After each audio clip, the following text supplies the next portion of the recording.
যে রাস্তার উপর আপনারা বসে আছেন, এই রাস্তা তৈরি করেছে কে?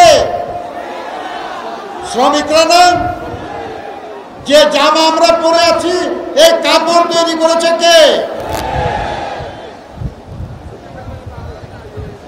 যে মঞ্চে দাঁড়িয়ে বক্তব্য রাখছে, এটা কে তৈরি করেছে? যে মাইকে কথা বলছি, কে তৈরি করেছে? যারা ক্যামেরায় ছবি তুলতেছেন, এটা তৈরি করেছে কে? যা আমরা খাই, সে খাদ্য তৈরি করে কে? যাতে করে আমরা লেখাপড়া করি, সে খাতা কলম পেন্সিল বই তৈরি করে কে? বন্ধুরা আমার, এই যে জীবনের সর্বক্ষেত্রে সবকিছু যাদের হাতের ছোঁয়া ছাড়া তৈরি হয় না, সেই শ্রমজীবী মানুষই দেশের সবচেয়ে দুর্ভাগা মানুষ, সবচেয়ে অধিকার বঞ্চিত, সবচেয়ে নিপীড়িত, সবচেয়ে নিগৃহীত এবং সবচেয়ে বঞ্চিত মানুষ। কেন আমরা বঞ্চিত? একটাই কারণ, আমরা ঐক্যবদ্ধ না। আজকে মহান মে দিবসের আমরা আলোচনা করছি। মহান মে দিবসের ইতিহাস হল ঐক্যবদ্ধ শ্রমিকের লড়াইয়ের বিজয়ের ইতিহাস। 1886 সালে শিকাগোর হে মার্কেটে আমাদের পূর্বপুরুষেরা যখন আন্দোলন করছিলেন, তাদের সেই হে মার্কেটের মিটিংয়ে যারা বক্তৃতা করেছিলেন, তারা এক ভাষায় বক্তৃতা করেন নাই। কেউ ইংরেজিতে বক্তৃতা করেছিলেন, কেউ ফরাসি ভাষায় বক্তৃতা করেছিলেন, কেউ জার্মান ভাষায় বক্তৃতা করেছিলেন, কেউ বহিমিয়ান ভাষায় বক্তৃতা করেছিলেন। তারা বিভিন্ন জাতির মানুষ ছিলেন।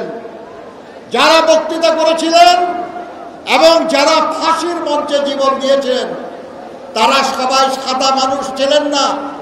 তারা কেউ সাদা ছিলেন, কেউ কালো ছিলেন, কেউ ছিলেন আমাদের মতো পীতবর্ণের মানুষ।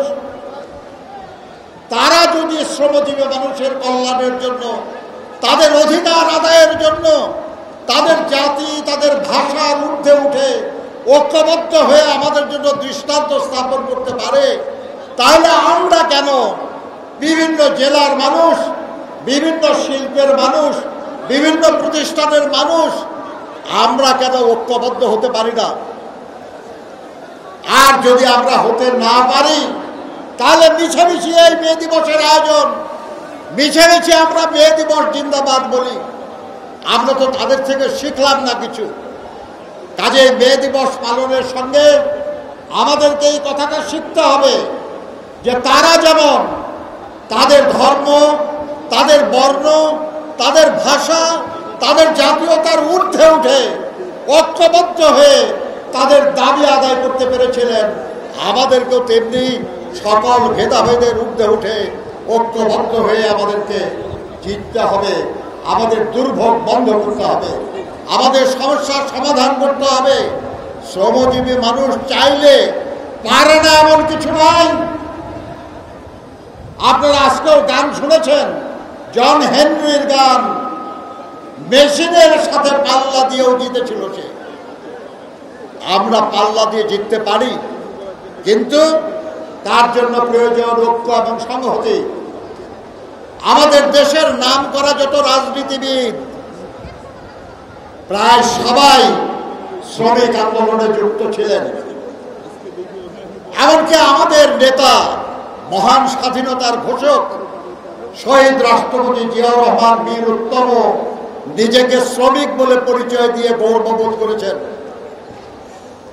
আমাদের নেত্রী, গণতন্ত্রের মাতা, আমাদের মাতা দেশনেত্রী বেগম খালেদা জিয়াও নিজেকে একজন শ্রমিকের স্ত্রী হিসাবে পরিচয় দিয়ে গৌরববোধ করেছেন।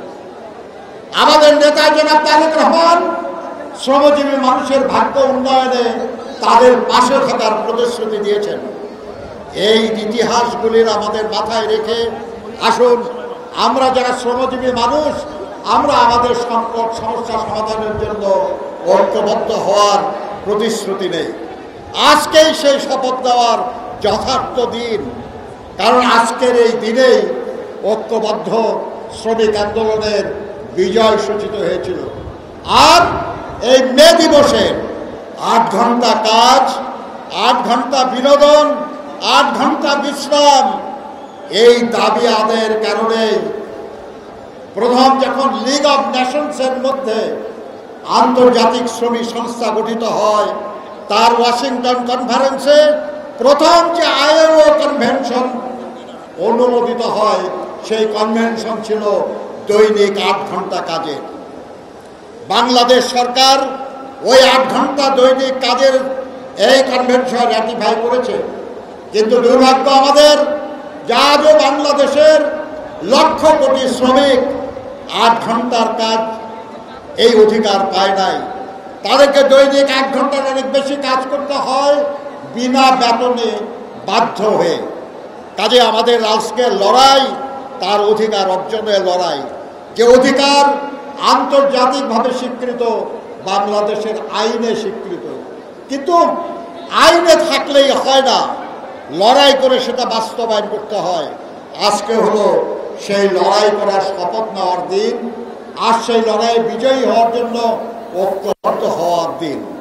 আমি বিশ্বাস করি শহীদ জিয়ার আদর্শে দৃপ্ত বাংলাদেশ জাতীয়তাবাদী দল, তার বিভিন্ন অঙ্গ সংগঠন, বিশেষ করে শ্রমজীবী মানুষের সংগঠন জাতীয়তাবাদী শ্রমিক দল এই আকাঙ্ক্ষা পূরণের জন্য কাজ করবে এবং সফল হবে ইনশাআল্লাহ।